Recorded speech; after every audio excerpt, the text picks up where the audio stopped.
My own son threw me out of the house I paid for, and if the police hadn't asked a single simple question that night, I might have believed I truly had nowhere left to go. It was a quiet Thursday evening in early October, the kind of cool Midwestern night where the air smells faintly of fallen leaves and distant fireplaces. I stood on the front porch of the two-story colonial home I had lived in for more than 30 years, holding a small navy suitcase that suddenly felt heavier than it should have. The porch light above the door cast a pale yellow circle around my feet, and beyond that circle the yard faded into shadows. Inside the house, through the frosted glass panels beside the front door, I could see the blurred shapes of my son Daniel and his wife Melissa moving around the living room. The door was locked. I knew because I had tried the handle 3 times, each attempt slower than the last, as if the lock might somehow feel sorry for me and change its mind. "You should just go, Mom," Daniel had said minutes earlier, standing in the doorway with his arms crossed in a way that reminded me painfully of his father. "This isn't working anymore." I remember staring at him, trying to understand how the boy I once carried on my hip could look at me like a stranger. Melissa stood just behind him, one hand resting casually against the doorframe, her expression calm in that polite, distant way she had perfected over the years. "It'll be easier for everyone if you find somewhere else to stay," she said.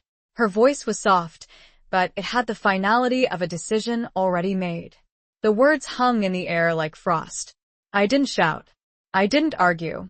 After nearly 7 decades of living, you learn that some moments don't respond to noise.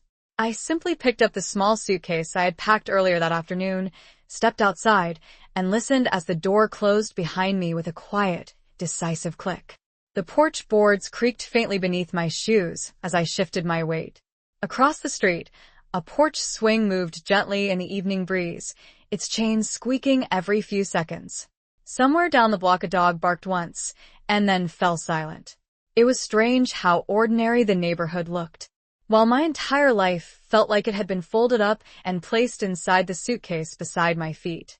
I glanced back at the front windows of the house, remembering when Daniel was 10 years old and insisted on carving pumpkins on that same porch every Halloween, leaving orange stains on the wood that never fully faded. Back then the house had felt loud and warm and permanent.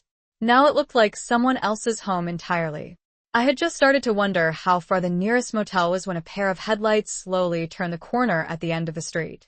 The beams swept across the houses, then paused in front of mine as a police cruiser rolled to a gentle stop at the curb.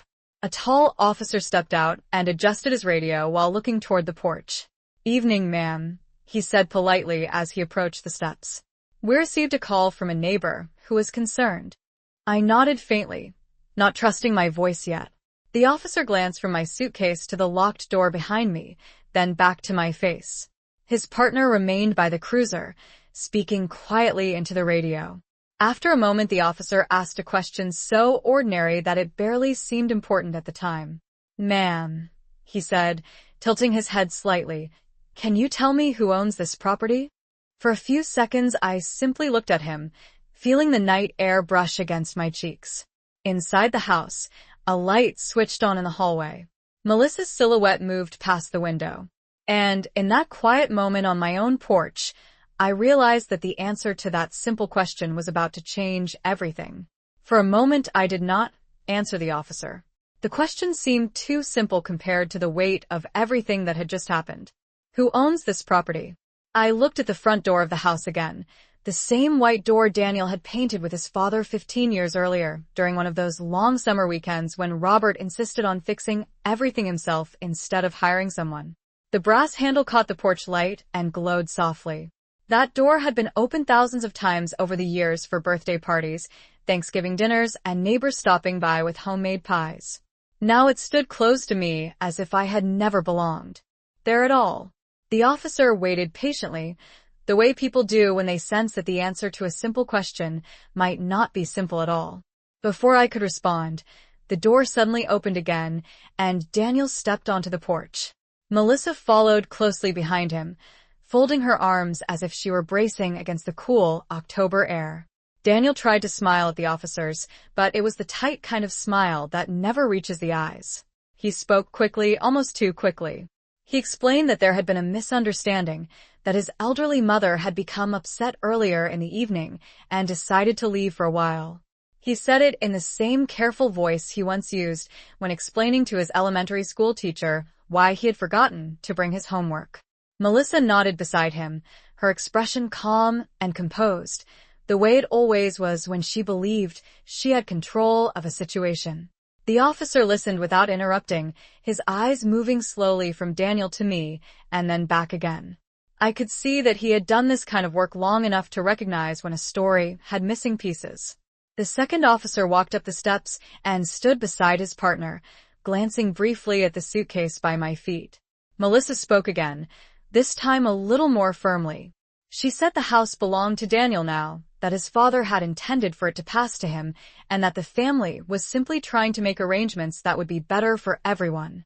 Her voice was polite, almost rehearsed, the kind of politeness that can make a lie sound almost reasonable. I remained silent for a few seconds longer, listening to the quiet hum of the cruiser parked at the curb and the faint rustling of leaves along the sidewalk. My mind drifted briefly back to the day Daniel first brought Melissa home, nearly 12 years earlier. She had stood in this same doorway with a bright smile and a bouquet of yellow flowers, telling me how much she had heard about the house and how excited she was to become part of the family. At the time, I believed every word of it. The officer finally looked back at me and repeated the question, his tone still respectful, but a little more direct this time. He asked again, who owned the property? The porch felt very still in that moment, as if even the night air had paused to listen. Daniel shifted his weight and glanced at Melissa, waiting for confirmation the way he always had when the two of them stood on the same side of an argument. Melissa gave a small nod and Daniel answered confidently, telling the officers that the house belonged to him now and that everything had already been settled after his father passed away earlier that year. I watched him speak, noticing how certain he sounded, how comfortable he seemed with the story he believed to be true. The officer listened carefully, then slowly turned back toward me. His expression was calm but curious, like someone who suspected that the real answer had not yet been spoken. I took a slow breath of the cool evening air and finally lifted my eyes to meet his. The truth, after all, had been written down long before this quiet October night ever arrived. The officer continued to look at me, waiting quietly, and in that pause I felt the weight of the past few months settle into place like pieces of a puzzle finally fitting together.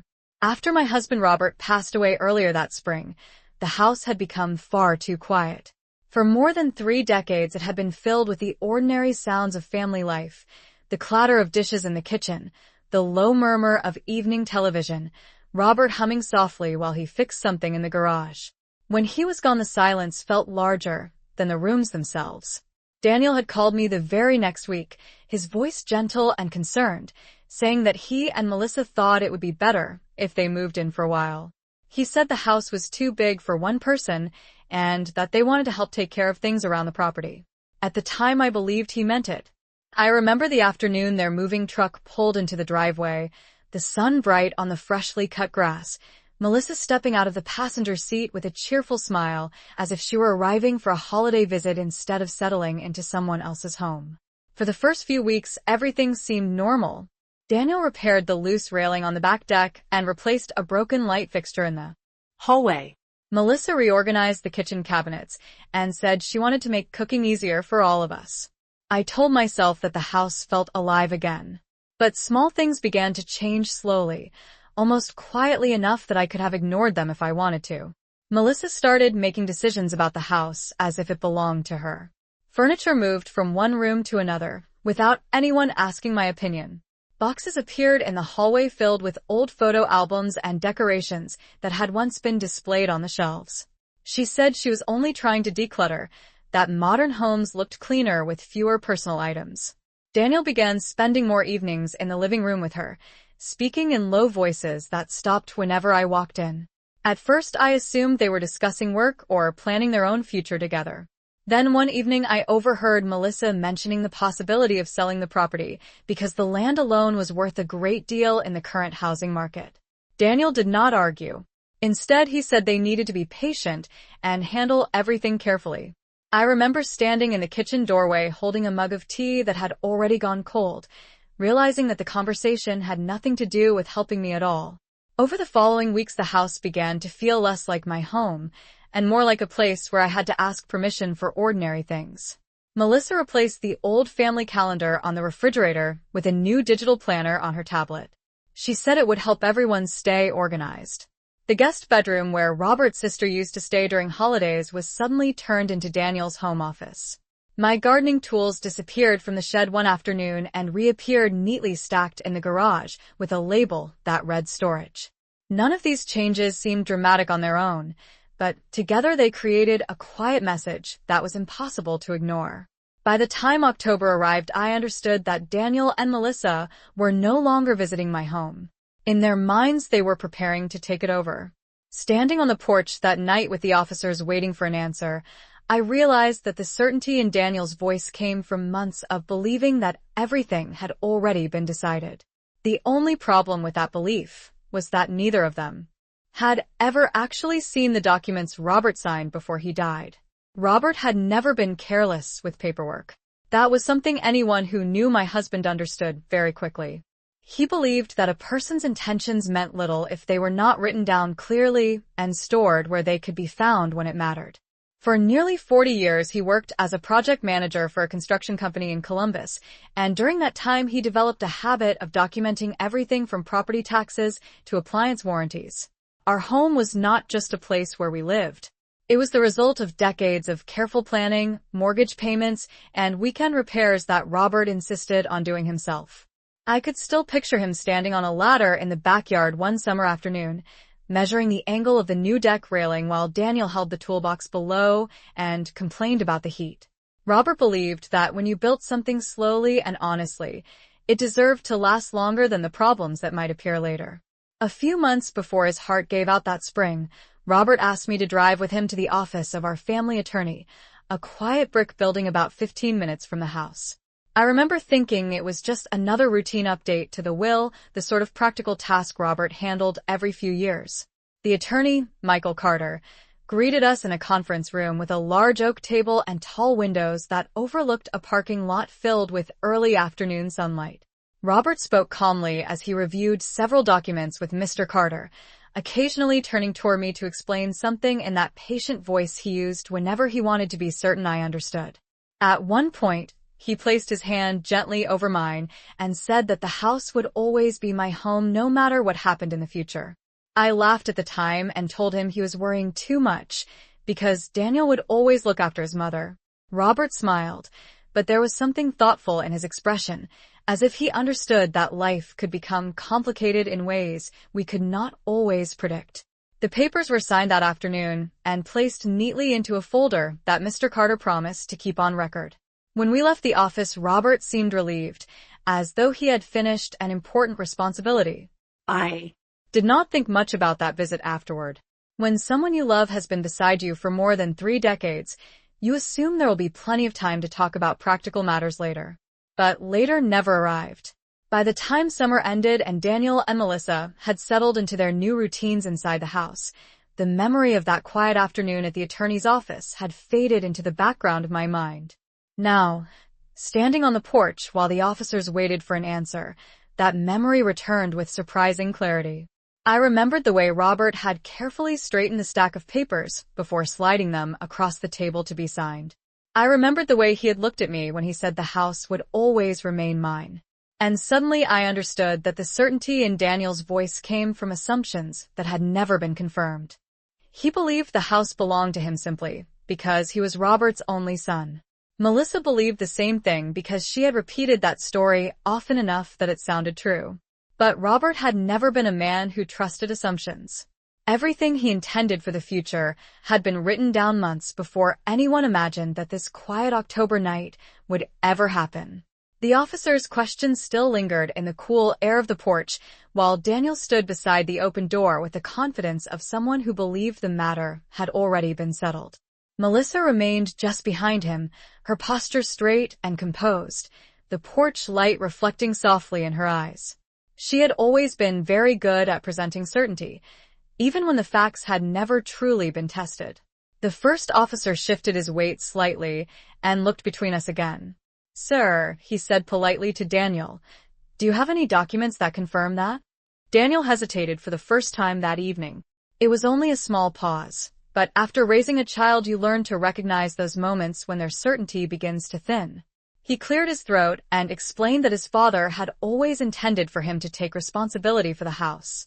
He spoke about family tradition, about how properties are usually passed from father to son, about how he had moved in to help maintain the place after Robert passed away. His words sounded reasonable on the surface, but they were built on assumptions rather than proof. Melissa stepped forward slightly and added that they were simply trying to manage the situation responsibly. She said the house was too large for one person and that they had been discussing options that would make life easier for everyone involved. The officers listened carefully, without interrupting. Their calm silence seemed to stretch the moment longer than anyone expected. Finally, the second officer looked toward me again and asked if I had any information that might clarify the situation. I reached into the side pocket of my suitcase and pulled out my phone. My hands were steady, though I could feel Daniel watching me with a puzzled expression. I opened the contacts list and found the name Michael Carter, the attorney Robert and I had trusted for many years. The call rang twice before he answered. His voice sounded slightly surprised to hear from me so late in the evening, but when I explained briefly what was happening, he became very quiet. I could almost hear the sound of papers being moved on his desk. After a moment, he asked one simple question of his own. He asked whether the officers were still present. I told him they were standing only a few feet away. He said he would send something immediately and asked me to check my email in the next minute. I ended the call and opened my inbox while the porch remained silent except for the faint hum of the police cruiser at the curb. Daniel shifted again and looked toward Melissa, as if expecting reassurance. Melissa's expression was no longer as relaxed as it had been earlier. A notification appeared on my phone screen. I opened the email and saw an attached document with the familiar letterhead of Michael Carter's office. I handed the phone to the officer closest to me so he could read it himself. The officer studied the document carefully under the porch light. His partner leaned slightly closer to look as well. For several seconds, neither of them spoke. Then the first officer slowly lifted his eyes from the screen and turned toward Daniel. His voice remained calm and professional, but there was no longer any uncertainty in it.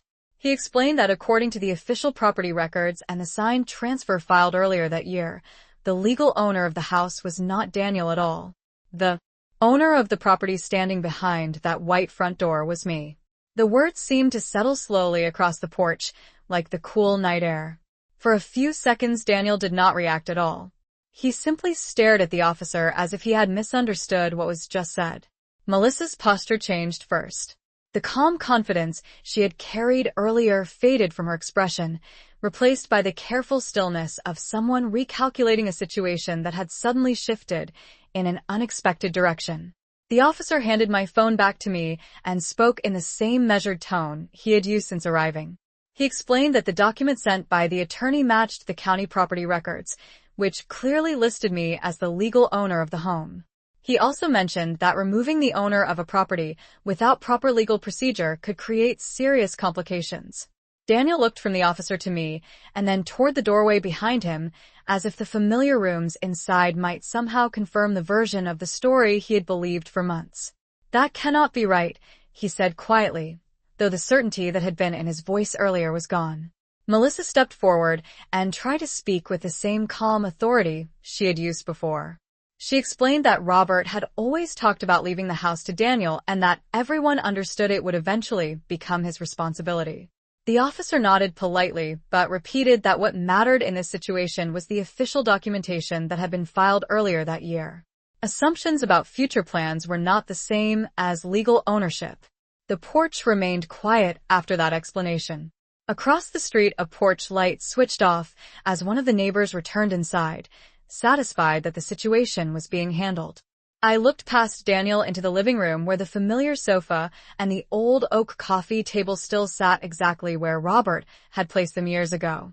The house looked the same as it always had, but something fundamental had shifted in the understanding of who actually belonged there. Daniel ran a hand through his hair and let out a slow breath. He looked suddenly younger than his 42 years, like the boy who used to stand beside Robert in the driveway learning how to change the oil in the family car. "Mom," he said carefully, we're only trying to make things easier for you." His words sounded less like an explanation and more like a realization that the situation had moved beyond the version of events he and Melissa had imagined. Melissa remained quiet now, her eyes moving between the officers and the front door, as if she were measuring the distance between what had just happened and what she had expected to happen. The officer took a small step back from the doorway and gestured politely toward the entrance. He explained that since I was the confirmed owner of the property, I had every right to enter the home and remain there if I wished. The statement was delivered without drama or judgment, simply as a matter of fact. I picked up my suitcase from the porch floor and walked toward the door. Daniel moved aside automatically, leaving the doorway clear. For the first time that evening, the house felt like it was waiting for me rather than closing itself against me. As I stepped inside, the familiar scent of the wooden floors and the faint trace of lemon furniture polish greeted me like an old memory returning home.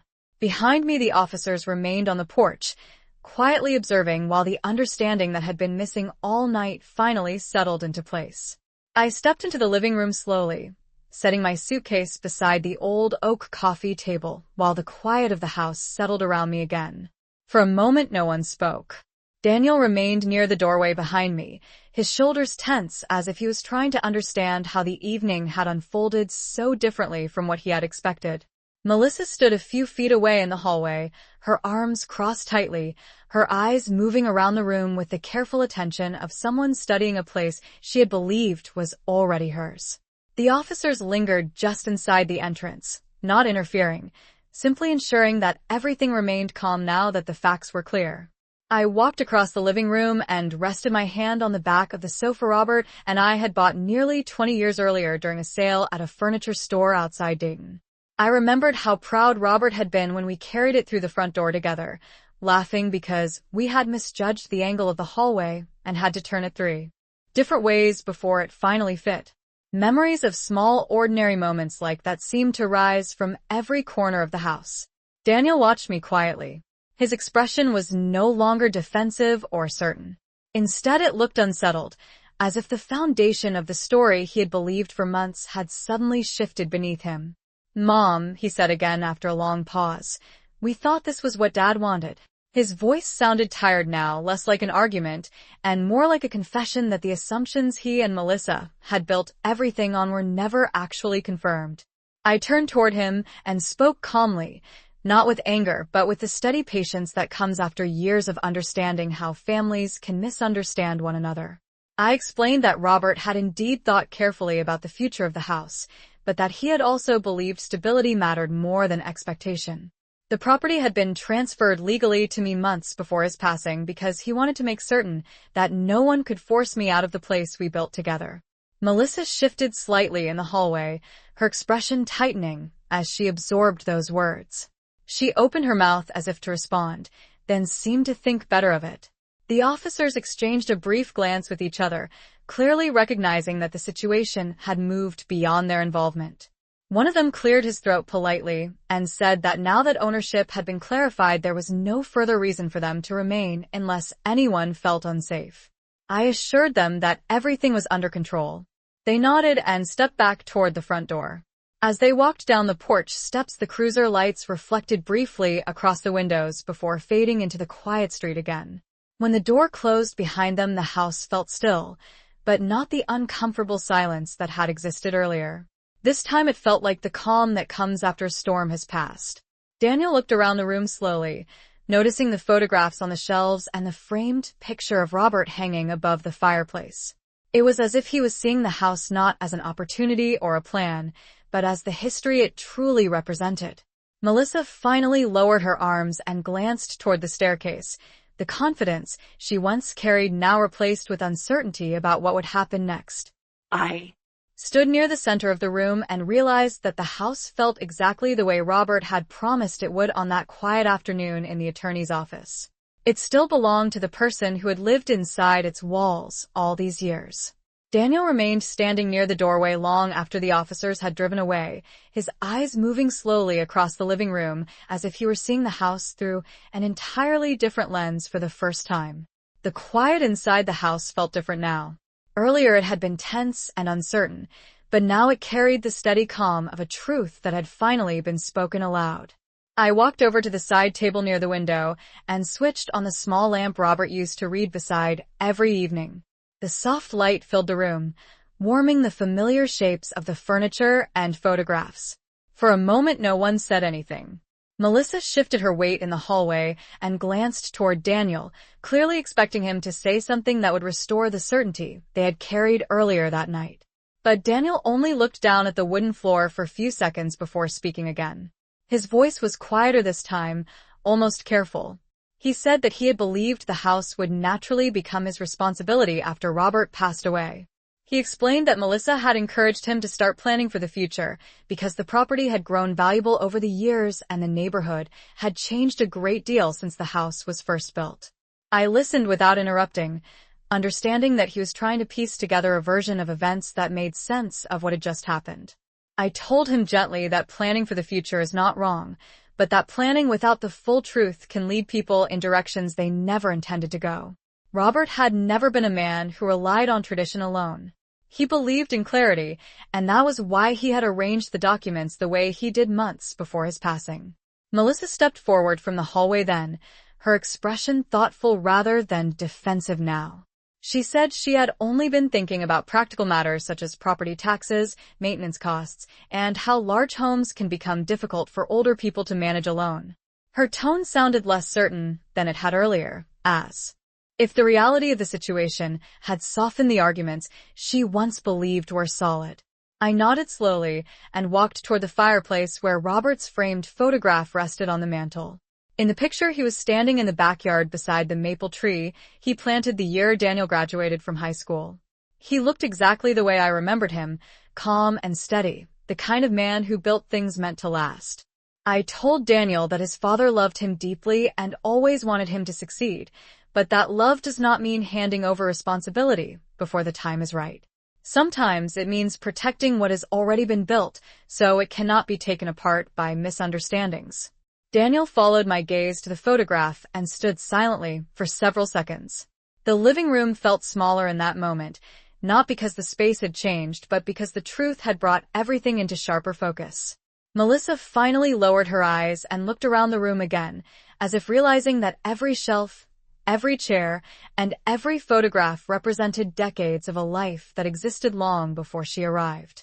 The house was not simply a valuable piece of property.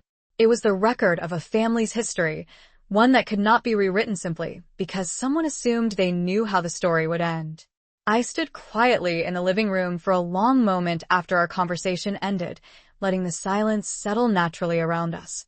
The house had always carried a certain rhythm at night, a quiet hum that came from years of familiar routines.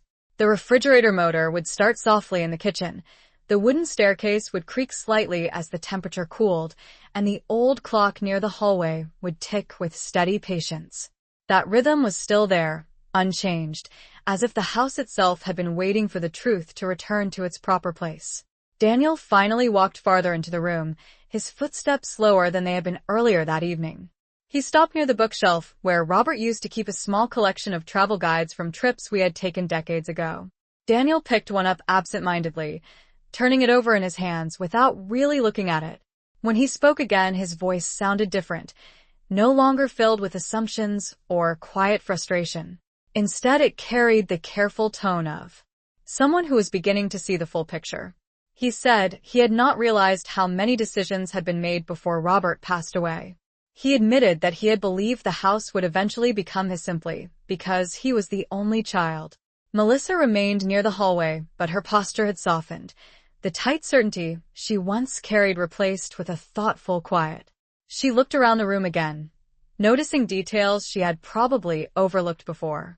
The framed photographs on the wall showed birthdays, graduations, and summer afternoons in the backyard. Each image was a small reminder that this house had been a home long before any plans about property value or real estate possibilities had ever entered the conversation. I walked slowly to the front window and looked out at the quiet street where the police cruiser had been parked earlier. The neighborhood looked peaceful again, just as it had every evening for the past 32 years. I realized that Robert had understood something important when he arranged the documents months earlier. He knew that time changes people and that even families can misunderstand one another when grief and expectations become tangled together. Protecting the house had never been about keeping something away from Daniel. It had been about protecting stability while everyone found their footing again after losing someone who had been at the center of our lives for so long. Daniel eventually set the travel guide back on the shelf and turned toward me. He said he had made the mistake of believing that responsibility meant ownership. He understood now that responsibility sometimes begins with respecting what already belongs to someone else. Melissa nodded quietly beside him. The tension that had filled the house earlier that night seemed to fade as the reality of the situation settled in. I picked up my suitcase from beside the coffee table and carried it toward the staircase, placing it at the bottom step where it had rested countless times during trips Robert and I once took together. Then I turned back toward the living room and looked at Daniel and Melissa calmly. The house was still exactly what it had always been, a place built slowly through years of work, patience, and shared memories. Nothing about that truth had changed. The only thing that had changed tonight was that everyone in the room finally understood it.